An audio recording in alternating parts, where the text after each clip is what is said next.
Good morning. I'm a country fried potato snob, and I've had a few of my friends message me privately and ask me how I make mine because it's the favorite at breakfast time. So I'm going to teach you how to make them really simple.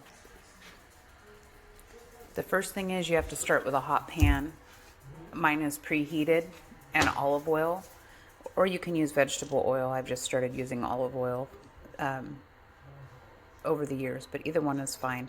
You want to do a generous amount, and you want to make sure that your pan is preheated, and then you want to make sure your oil is nice and hot before you pour your potatoes in.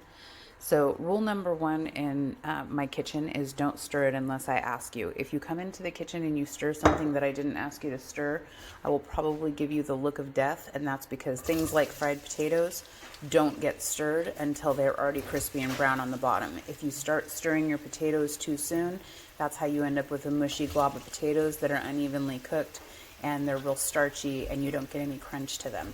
So what I'm going to do is I'm just going to finish pouring all these potatoes into the hot oil, and then I'll come back before I season them so you can see. I have all those potatoes sitting in that oil and they're sizzling.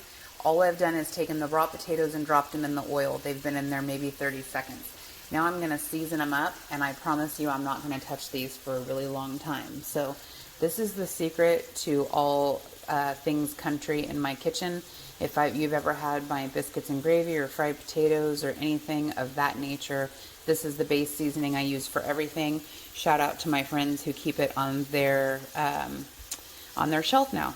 So I'm just going to generously top the potatoes like that, and this is a basic mix of salt, pepper, garlic powder, celery seed. It's just a good all-around seasoning. And then I like to add a little more black pepper, so I'm just going to add some black pepper.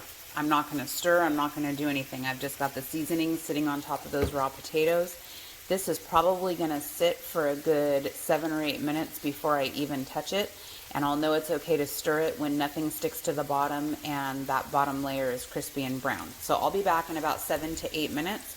In the meantime, while you're making breakfast, this is a good time to start cooking your breakfast meats, your breakfast sausage or ham or whatever. But if you start your potatoes first, I guarantee you they'll be the last to be finished. So always start your potatoes first.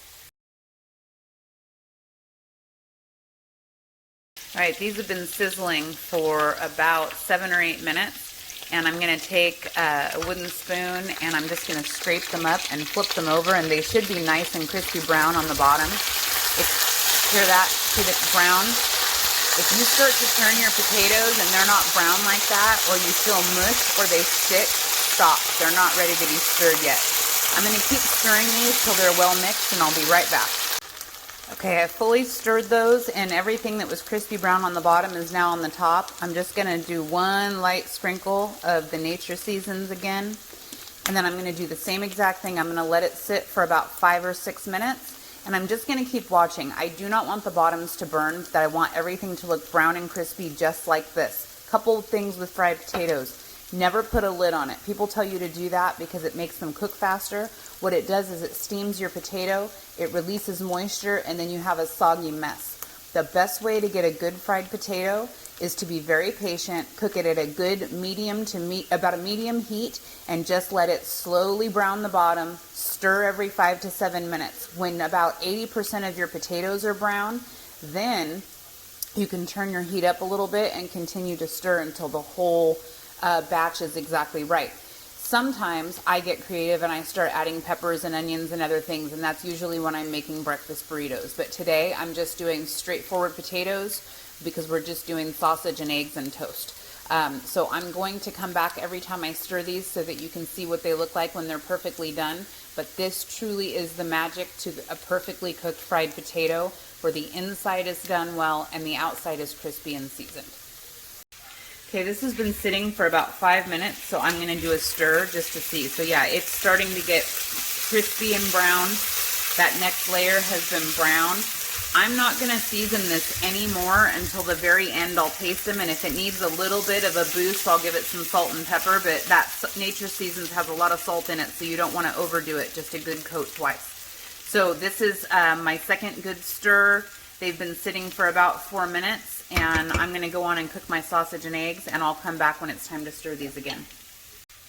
About 3 minutes has gone by and I'm going to stir these. You'll notice that your stir frequency, the duration between, will start to shorten. And that's because as the potatoes cook and start to shrink up, you'll start to see your oil dry out, and you'll start to see the potatoes cook in the middle and everything get more brown. So don't get stir crazy. Just leave it, but really just check them about every 2 to 3 minutes. And pick out like the biggest, chunkiest potato and see and taste it. If the inside feels like it's done, that's when you know it's time to turn your heat up a little bit and get a final crisp. So I'm going to turn this the camera off and let this sit and sizzle in the pan a little bit longer, but we are almost there.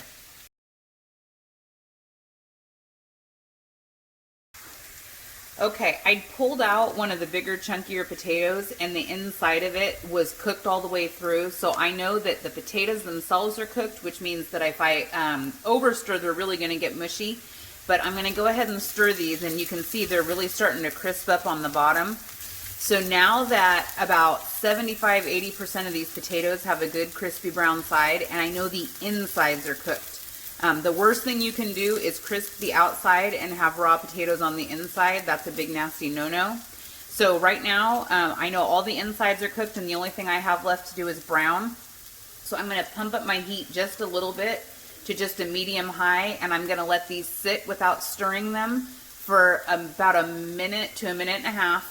And then once I think they're nice and crispy, I'm going to stir them one more time and do that again.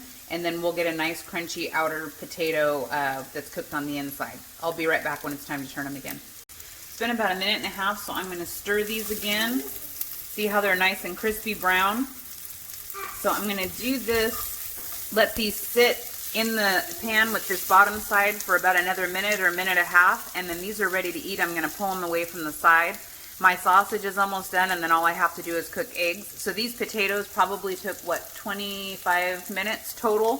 So if you start your potatoes first, they should be finishing right around the rest of your time your food is done. I'm almost ready to pull these out and serve them, and I'll be back to show you exactly what they should look like. Okay, I think these are done. I'm just going to do one last stir. Yep. So you can see that there's a lot of nice brown crunchy pieces in there. Nothing is sticking to the pan. There's no oil left, so everything's been absorbed. There's nothing healthy about country fried potatoes. I didn't promise you that today. But this with your eggs and breakfast meat and whatever you want is a definite crowd pleaser with just 2 simple ingredients, Nature's Seasoning and black pepper. Take it easy if you've never used the Nature Seasons before. Kind of learn how to use it because, again, it does have a high salt content, so you just want to make sure.